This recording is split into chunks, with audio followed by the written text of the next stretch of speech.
Imagine this: a room filled with people, the air thick with tension. Suddenly, someone throws a jab, a subtle accusation, a public slight that cuts deeper than a knife.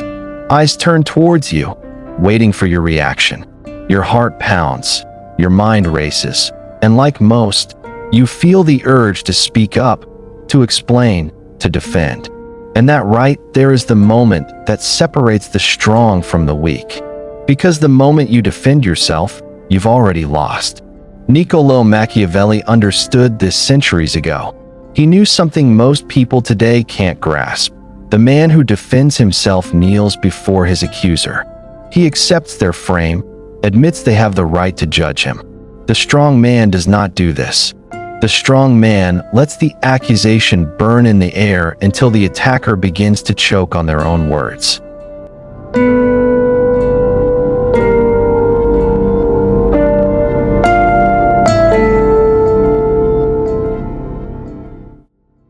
Defending yourself might seem like the logical step, like clearing your name or restoring the truth.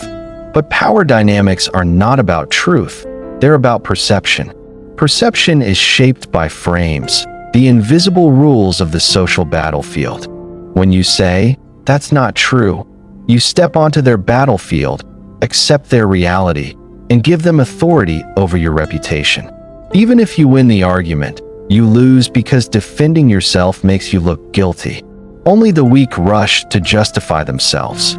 The strong let the silence work for them. Machiavelli would tell you, "He who explains submits." Let that sink in. When a lion is accused of being dangerous, does it call a meeting?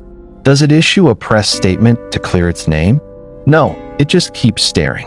And that stare cuts deeper than any argument ever could.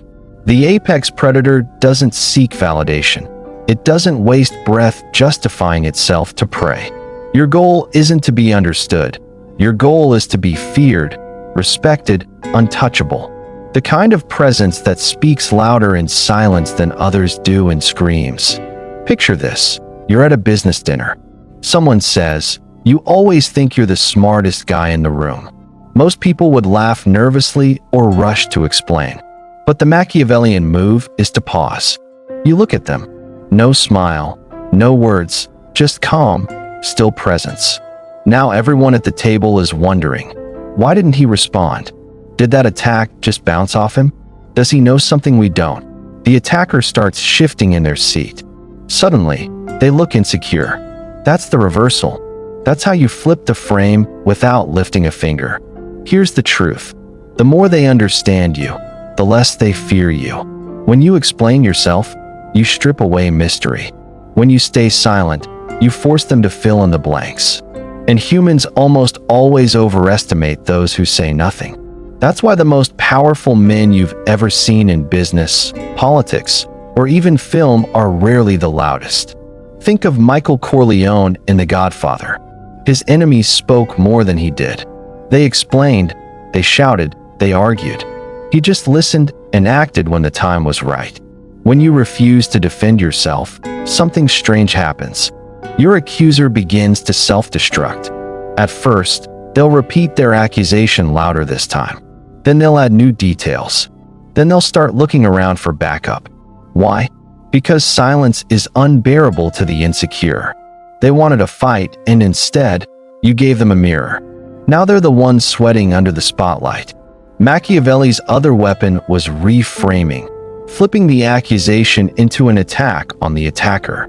Someone says you're manipulative. You respond, "Only people who can't be influenced say that." Someone says, "You're arrogant." You respond, "Confidence tends to bother the insecure." You're not defending yourself. You're attacking the frame. And in doing so, you make them scramble to defend their own words.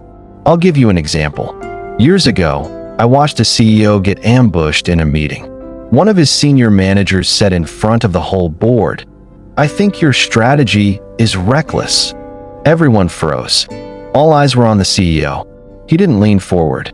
He didn't defend. He leaned back. After a long pause, he said, "Interesting. Tell us your strategy." The attacker stumbled. Their plan wasn't ready. They started mumbling, backpedaling. Within minutes, the room saw the truth. This bold challenge was nothing but empty bravado. The CEO never raised his voice. He didn't win the argument. He made his opponent collapse under their own weight. This works outside of business, too. In relationships, accusations are emotional traps. Your partner says, "You don't care about me anymore." Most people panic. They rush to explain, to reassure, to prove their love. They think they're calming the storm, but they've just accepted the emotional frame. The Machiavellian approach: pause, look them in the eyes, and say, "That's not how I see it." No defense, no explanation. Now they start questioning their own tone, their own words. You've taken control of the emotional tempo.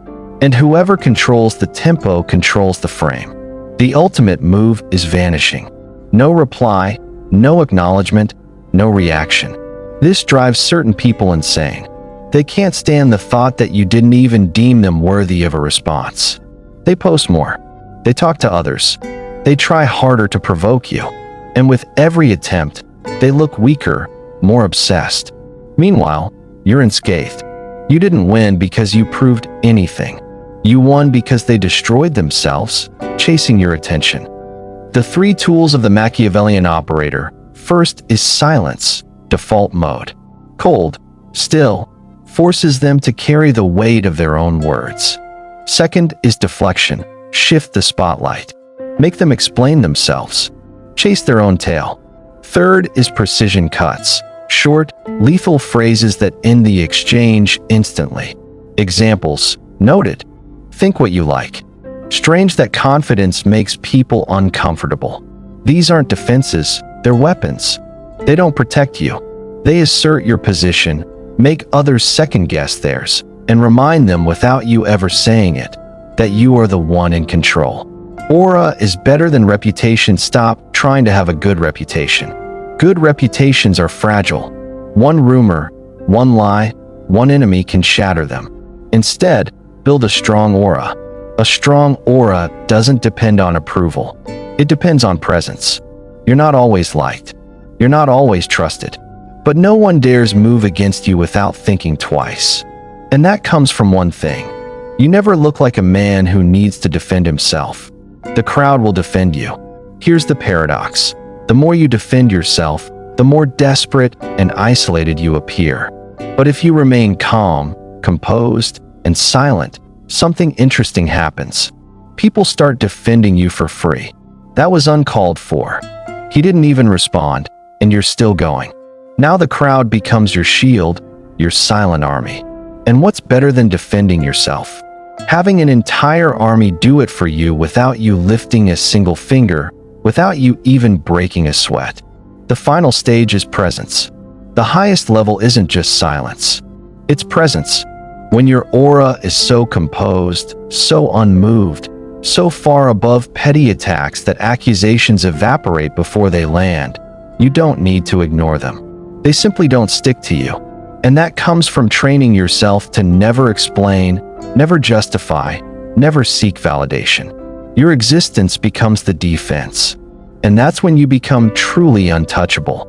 Machiavelli's law is simple. The most dangerous man is not the one who attacks first. It is the one who never needs to. When you stop defending yourself, you stop living by other people's judgments. You define yourself, and the world adapts to that definition. From this point forward, no explanations, no justifications, only moves that shift the power in your favor. Because in the end, the man who never defends himself never needs to. What's the most challenging situation where you felt the urge to defend yourself? How did you handle it, and what was the outcome? Share your thoughts in the comments below. Let's learn from each other's experiences. Thank you for watching. If you want to see more videos, make sure you hit the like and subscribe button. I'll see you in the next one.